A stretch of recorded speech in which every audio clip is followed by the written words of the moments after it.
Look how happy he is. Let's play with him.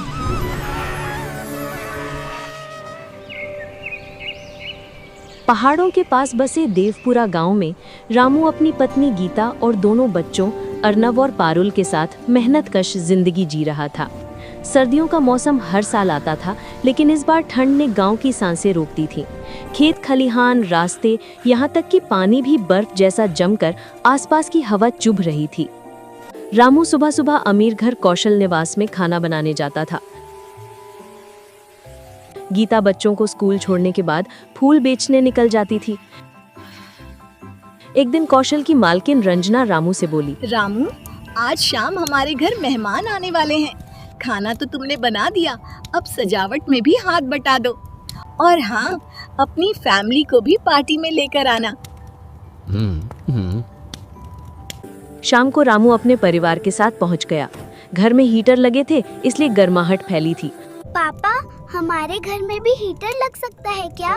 बेटा, अभी हालात ठीक नहीं, पर कोशिश करूंगा। कुछ दिन बाद रंजना के पति का जन्मदिन आया। बड़ी पार्टी रखी गई।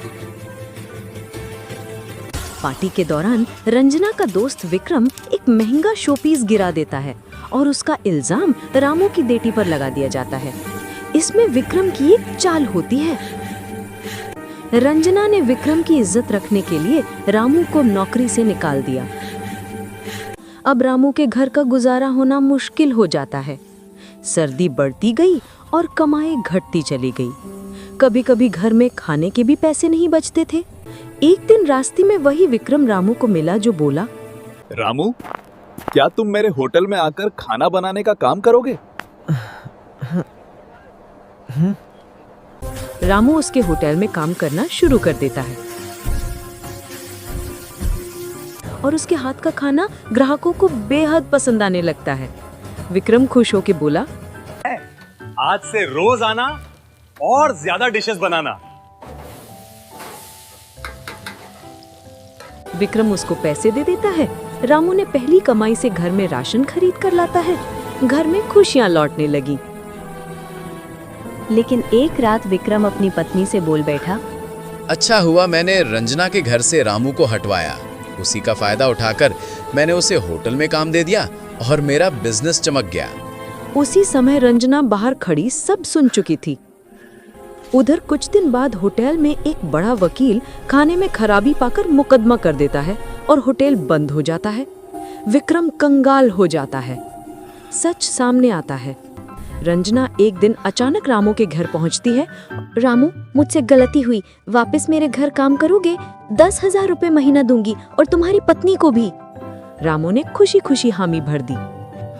कुछ दिन बाद विक्रम पछताता हुआ रंजना के घर आया और बोला, मैंने ही सारा खेल खेला था और रामू को निकलवाया सिर्फ इसलिए ताकि उसे अपने होटल में रख सकूं। उसी समय रंजना का दोस्त वकील राजदीप अंदर आया और बोला, विक्रम, तुम्हें सबक सिखाने की योजना रंजना ने ही मुझे बताई थी। होटल बस कुछ समय के लिए बंद करवाया था ताकि तुम अपनी गलती समझ सको। विक्रम स्तब्ध। रामू भी चौंक गया। रंजना ने कहा, गलती तुम्हारी थी, लेकिन इंसानियत के नाते मैं माफ करती हूँ। होटल तुम्हें वापस मिल जाएगा। विक्रम ने शर्मिंदा होते हुए कहा, मेरी गलती की भरपाई के लिए मैं रामू के बच्चों की स्कूल फीस भरूंगा। एक दिन रामू रास्ते में एक पुराना हीटर देखता है।